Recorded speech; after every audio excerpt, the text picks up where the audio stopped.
Agradeço o convite da RegMed, da LocMed e da Xilang. Muito bom estar aqui em Fortaleza, nessa cidade linda, acolhida por vocês. Eu sou Thaís, como foi dito, eu sou fisioterapeuta, eu trabalho no Hospital Otávio de Freitas, é um hospital público, e esse hospital é gestor do programa de oxigenoterapia domiciliar e síndromes de hipoventilação da Secretaria de Saúde do Estado de Pernambuco. Eu também atuo como gestora desse programa, a parte mais administrativa, e sou coordenadora da residência de fisioterapia respiratória do Otávio de Freitas. Então, o intuito de eu estar aqui hoje é passar um pouco da experiência da adequação do modelo de assistência através do ventilador, CPAP, binível, com o artefato do telemonitoramento. Então, nós estamos vivendo anos de crescimento exponencial da assistência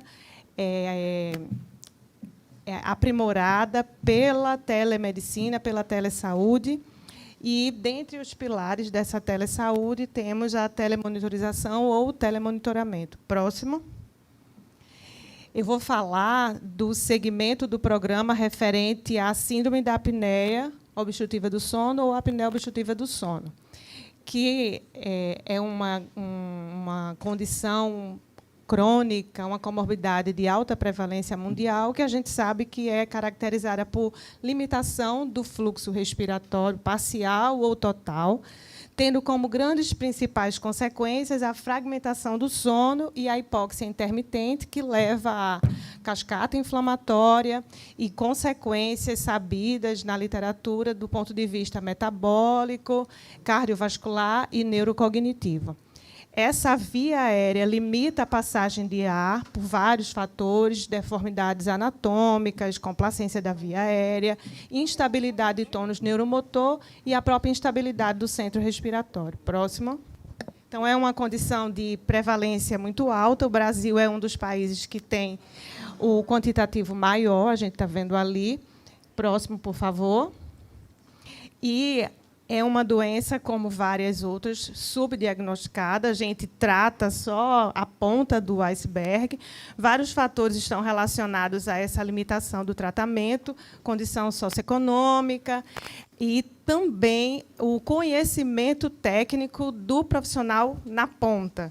Então, geralmente, esse diagnóstico ele está sendo dado mais aos fenótipos nos quais a sociedade ela já está mais acostumada na prevalência da condição, que são os idosos, aqueles indivíduos com o pescoço mais largo ou com aquelas comorbidades relacionadas à hipertensão, à doença cardiovascular, principalmente, e diabetes. Próximo.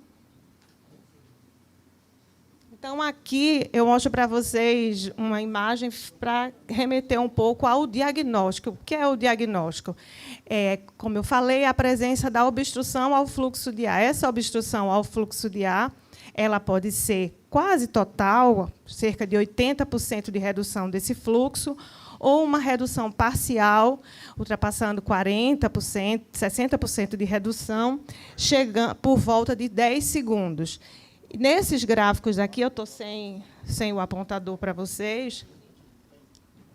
Ele já está ligado lá? Tá, não. Não. Eu mostro aqui, não tem problema. Então, só mostrando para vocês que eu tenho fluxo, movimento de tórax e abdômen. Então, a ausência de fluxo e a ausência de movimento torácico, ou seja, a apneia, pausa. Mas eu também tenho momentos nos quais os fluxos são reduzidos com movimentos torácicos, significando no qual há uma dificuldade desse fluxo de ar passar, apesar do movimento e da contração muscular. E, quando a presença dessas apneias totais ou parciais elas ficam acima de 30 eventos, o distúrbio é considerado grave. Próximo, por favor. Deixa eu só descer aqui, não sei se fica melhor. Então, voltando. Além do diagnóstico ser dado por essa obstrução ao fluxo de ar, hoje, o diagnóstico também é dado pela presença da hipoxemia E essa hipoxemia ela é evidenciada nos exames por redução dessa saturação abaixo de 90 e pelo tempo que essa saturação ela permanece abaixo de 90. Esse gráfico daqui ele mostra que existe uma correlação muito importante entre o índice de apneia e esse tempo de dessaturação, e que mesmo indivíduos com o índice de apneia levando ao fenótipo de uma apneia grave, ele pode ter espectros com hipoxemia ou sem hipoxemia. Por isso que a gente tem uma variedade muito grande, tanto no diagnóstico quanto na resposta terapêutica. Próximo. Então, eu sou de Pernambuco, aqui, pertinho de vocês. Como programa, como eu já falei, é da Secretaria de Saúde. Pernambuco é um estado no qual o IDH não é dos melhores. Nós ocupamos o 23º lugar no Brasil. Nós temos uma vasta área territorial. E nós temos hoje uma população estimada de mais de 9 milhões de pessoas. E se a gente considerar um subdiagnóstico de 1% dessa população, uma prevalência de 1%, que ela é muito maior, a gente chegaria a uma população com necessidade de ser tratada em cerca de 100 mil pessoas. Falar um pouquinho do programa, de como aconteceu essa curva de aprimoramento de conhecimento nosso. Então, eu entrei para o programa em 2016, numa parceria da residência em fisioterapia respiratória com a residência médica de sono. E, por volta de 2020, quando houve transição de contratos, nós desenhamos um TR no qual foi inserido a exigência de que os equipamentos eles tivessem a possibilidade da ferramenta de telemonitoramento. Por volta de 2016, o primeiro trabalho e conclusão da residência médica de sono, a gente traçou um perfil da população assistida, e o que observamos foi que menos de 1 a cada 5 pessoas continuava fazendo uso do CPAP. Então, nós tínhamos uma adesão menor do que 20%. E, por volta de entre 2020 e 2022, todos os nossos levantamentos de adesão demonstram uma mudança para uma taxa de adesão de 60% a 80% dessa população. E quais são os objetivos de implantar, né, um programa de telemonitoramento? Quais foram os nossos objetivos? Principalmente, a gente ter uma visão de quem realmente estava usando esse dispositivo, que era pago pelo SUS, e, além disso, a gente estreitar a geografia, o deslocamento dessa população para o Hospital Otávio de Freitas. Então, são vários os objetivos, mas os nossos eram mais voltados a isso.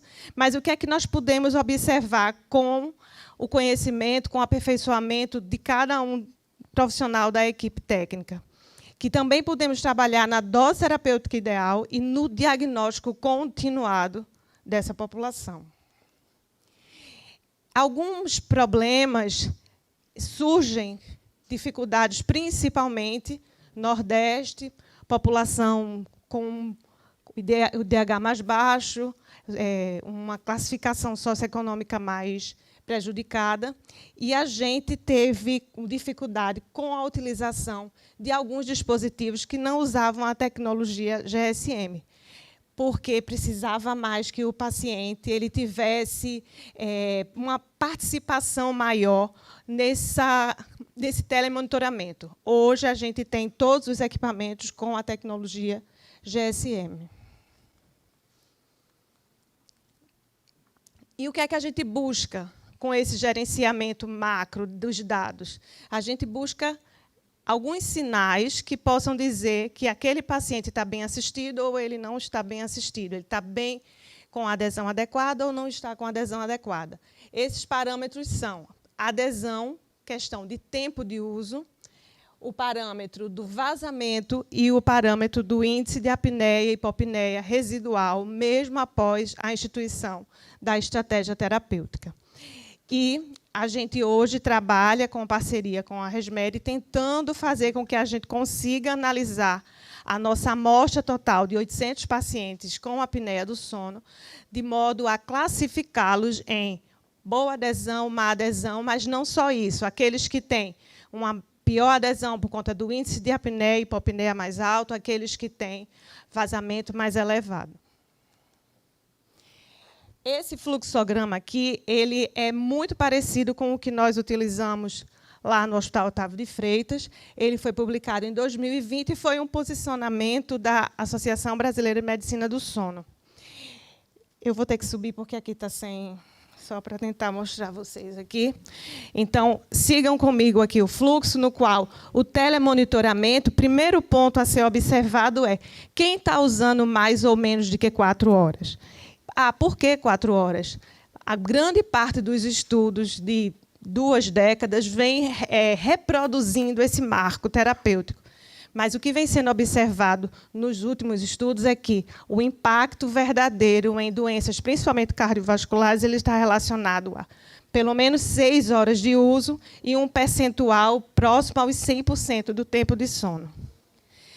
Então, aqueles pacientes que têm uma boa adesão hoje nesse fluxograma são os considerados utilizadores por mais de 4 horas, a maior parte da semana.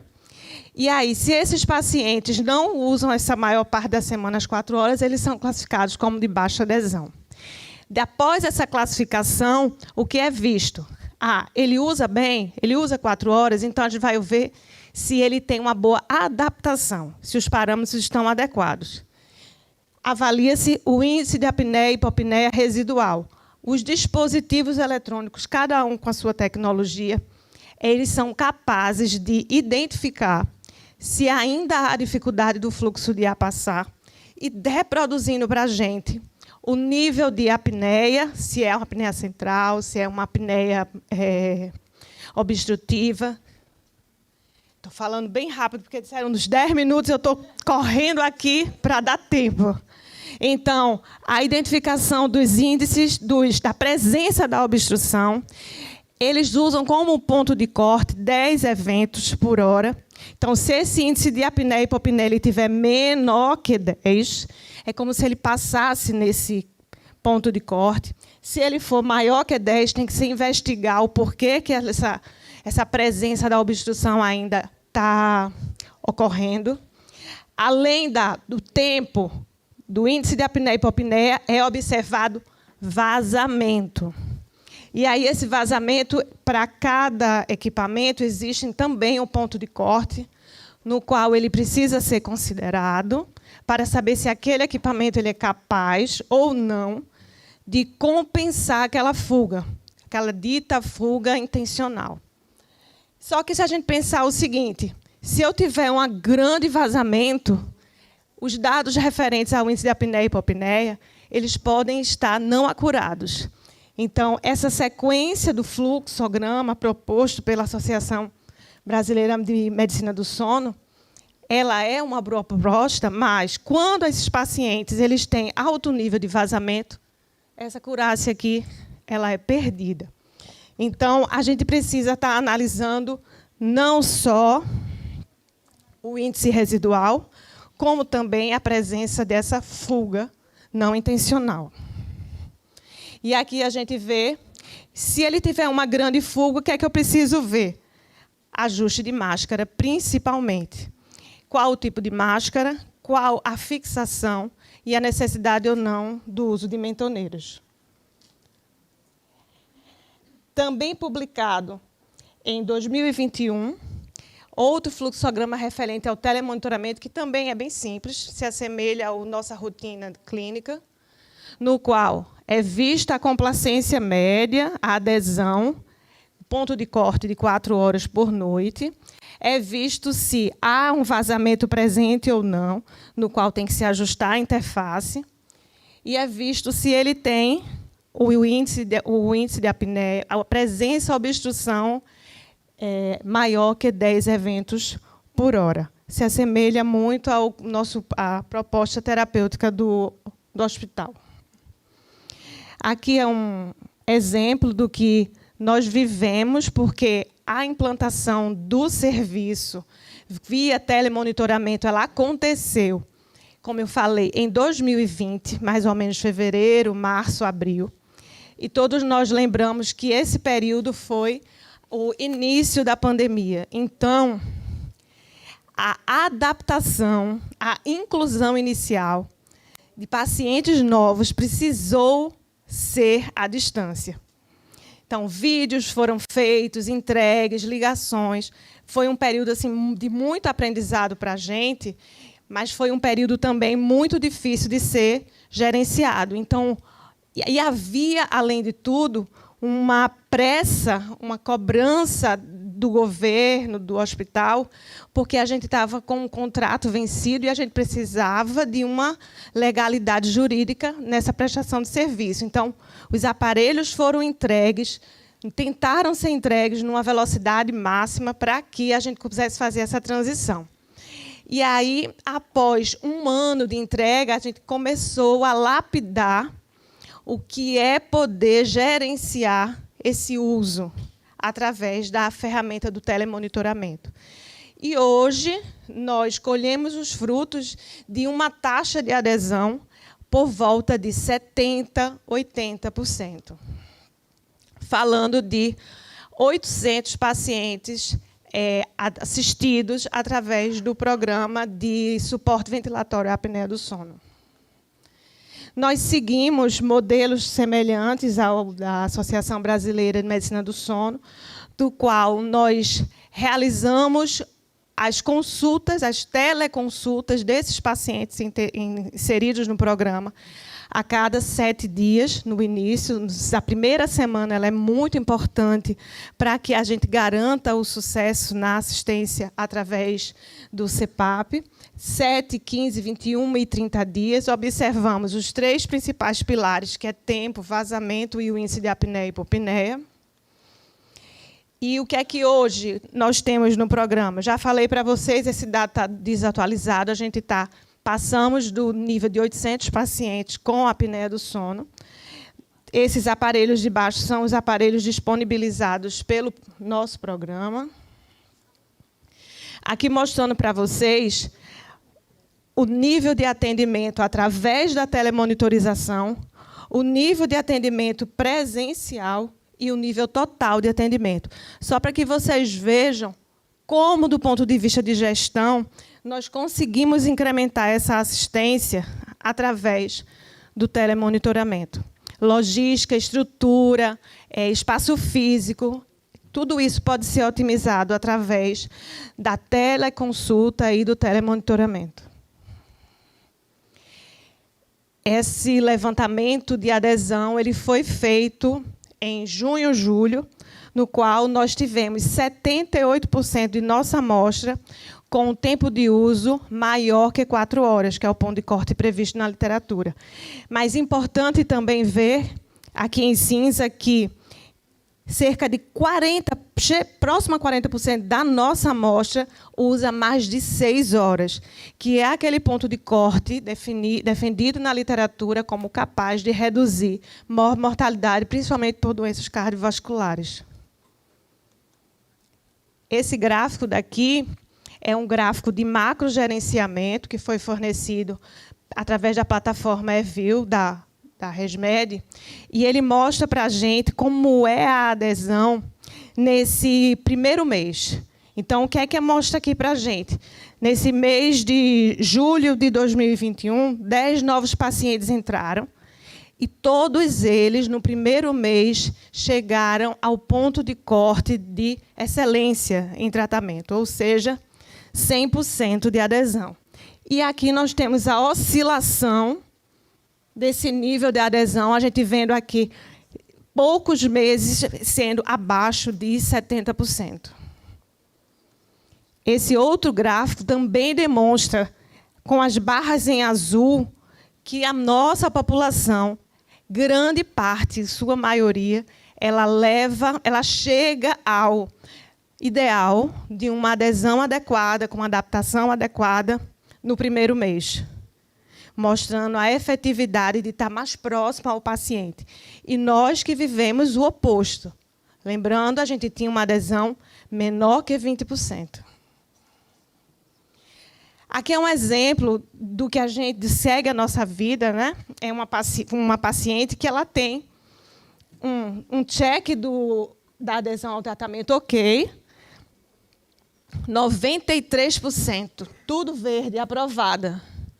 E essa paciente, ela refere sonolência. A filha dela disse que onde ela se encosta, ela dorme. E aí, quando é que a gente vai olhar os dados, a gente vê que ela usa realmente ali mais de 6 horas, que o índice de apneia e hipopneia residual está 2,3, bem inferior aos 10 do marco da literatura. A gente olha que mais ou menos a fuga está dentro do limite técnico oferecido pelo dispositivo que ela usa. A gente vê que o índice de apneia também está baixo. E aí a gente olha assim, por que essa paciente está sonolenta, né? Então, o que é que nós temos que buscar além? Quando a gente analisa esse gráfico aqui do início, então ele mostra que ela tem duas fragmentações do sono, mesmo que curtas. Aparentemente, não parece que ela desliga, que vai ao banheiro, demora e volta. Mas ela pode estar superficializando esse sono e talvez, aí a gente vai avaliar, se ela é uma paciente que foi fumante e se ela está fazendo hipoxemia intermitente.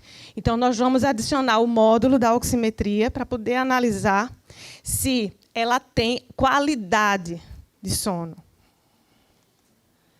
E, por fim, eu queria falar para vocês que esse modelo ele é um modelo que ele traz benefícios, desde aponta o paciente, o indivíduo.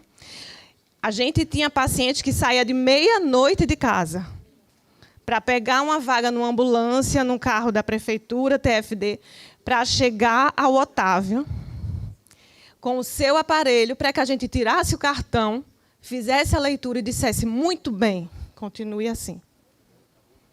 E hoje, a gente faz isso, através de uma leitura, a gente faz uma ligação e o paciente evita esse deslocamento, evita custo, evita translocamento desse indivíduo. O ganho também é para o profissional, que ele consegue gerenciar melhor, porque, imagine, para um profissional prescrever o tratamento e esse tratamento ele não ser efetivo. A frustração para um profissional, para uma equipe, que vê uma taxa de adesão ao seu tratamento lá embaixo. E o ganho social. Você permite que indivíduos de diversas regiões do país tenham a possibilidade de assistência com especialista. Pessoas que podem avaliar e dar o diagnóstico do problema daquela baixa adesão e fazer com que realmente o aparelho ele seja utilizado. Como o professor Miguel falou, entregar uma Ferrari para quem não sabe dirigir ou quem não tem uma pista para dirigir. Então, a gente precisa não só entregar, porque entregávamos, mas o resultado ele não era efetivo. Então, obrigada, minha gente.